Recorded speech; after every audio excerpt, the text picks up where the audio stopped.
Guys, welcome back to Lab Cyber, and today's video I'm going to be covering a very fascinating story that has developed from the country of Indonesia, where apparently there is a hacker who goes by the name of Bjorka who is looking to take down the government and force them to change their attitude towards the protection of the privacy of Indonesian citizens.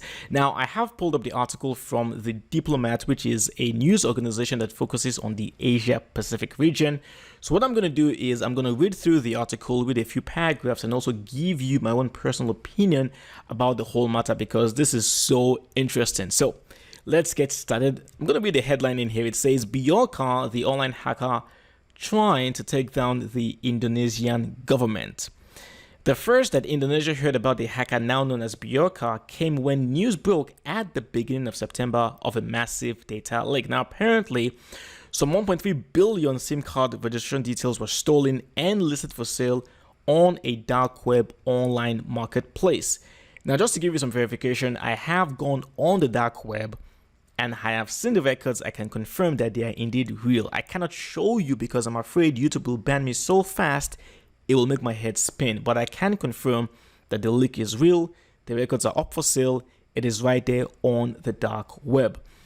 This isn't the first time that Indonesia has actually suffered massive data leaks, but the reason why this particular hack has become so popular, why it has gained so much news traction, is because apparently there's been a lot of verbal exchange between the Indonesian government and this hacker called Bjorka. It looks like Bjorka actually has personal beef with the Indonesian government. Right here on his Twitter account, he said, I just wanted to point out how easy it is for me to get into various doors due to a terrible data protection policy, primarily if it is managed by the government. So for many years now, Indonesia has had a very lackadaisical attitude towards privacy data protection policy laws. They don't care about the data protection of the citizens. Basically, you can steal the information of any Indonesian citizen, sell it on the dark web, and you will not face any consequences. That has been going on for way too long, and Bjorka decided to do something about it. Now, right here, I said there's been a verbal exchange. A member of the Indonesian government actually said that if you can, don't attack. Every time data is leaked, the people lose out because that's illegal access. Panjarapan said at a press conference. Now, Panjarapan apparently is the Director General of Informatics Application at the Ministry of Communication and Information. And of course, he said, if you want to embarrass the government, find other ways to do it. And Bjorka responded by simply saying, my message to the Indonesian government, stop being an idiot. Wow. So, before I delve any further, I want to give you some backstory into Bjorka. It turns out that Bjorka isn't actually an Indonesian citizen. It is believed that he's actually from Poland. Now, you might be wondering, okay, why would a Poland hacker be interested in data protection laws in Indonesia? It turns out, although it's not been verified, but it's believed that Bjorka had a friend from Indonesia who told him about the issues. And Bjorka felt, you know what, if no one's going to do anything about this, I will do something about it. And that's why he has gone ahead to do this, steal the records of billions of people, well, not billions, actually 1.3 billion SIM card registration details, and then sell them on the dark web. Now, whether or not Bjorka is a hero or a villain, it's kind of complicated. One could call him a hero because, as I'm going to show you a bit later, his actions have actually forced the Indonesian government to make a change. On the flip side, though, you can't call him a hero because regardless of what he's trying to achieve, he still stole the records of innocent people, of innocent Indonesians, and he put it up for sale on the dark web. Now, speaking of the various attacks Indonesia has suffered from the past, I've pulled up two articles in here. One is dated back May 3rd, 2020, where it says Indonesia's Tokopedia probes alleged data leak of 91 million users. Another article from Jakarta Globe, which dates back to May 21st, 2021, it says social security data breach exposes virtually all Indonesians to digital fraud risks. So, like I said, Indonesia for years now, they've been suffering all these massive data leaks, and it's taken, unfortunately, a hacker called Bjorka to steal these records of 1.3 billion people, put it up for sale on the dark web, and then begin to actually verbally call out the Indonesian government before they did something about it. Now, speaking of what the Indonesian government has done, right here it says, analysts told the diplomat that in addition to the online hijacks, Bjorka's antics highlight the deeper question of Indonesia's lack of preparedness around cybersecurity. What Bjorka has done is expose the existing vulnerabilities in our data protection mechanism and regulations by showing how easy it is to gain access to personal databases. You have Belsazar, who is a researcher at the Center for Strategic and International Studies.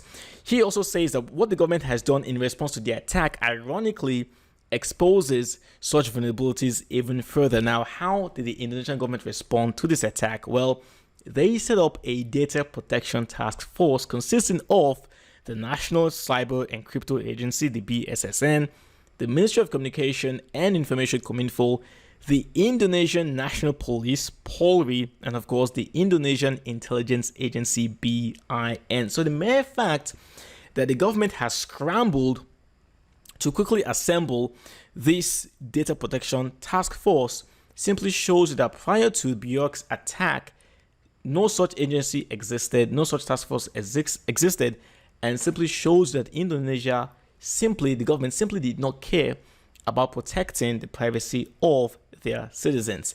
So the thing is, regardless of how you want to view Bjorka, he has forced the Indonesian government to make a change. Now, obviously, the government of Indonesia has not been too happy about them being exposed in this way, and they've been making attempts to actually apprehend Bjorka. Right here it says, for its part, the government has made an arrest in the case, namely that of an iced drink seller from Madiun, East Java. Now, according to the man's mother, the family does not have home internet or a laptop, but the police last week charged Mohammed Agung Hidayatullah, 21, with helping Bjorka set up a Telegram channel.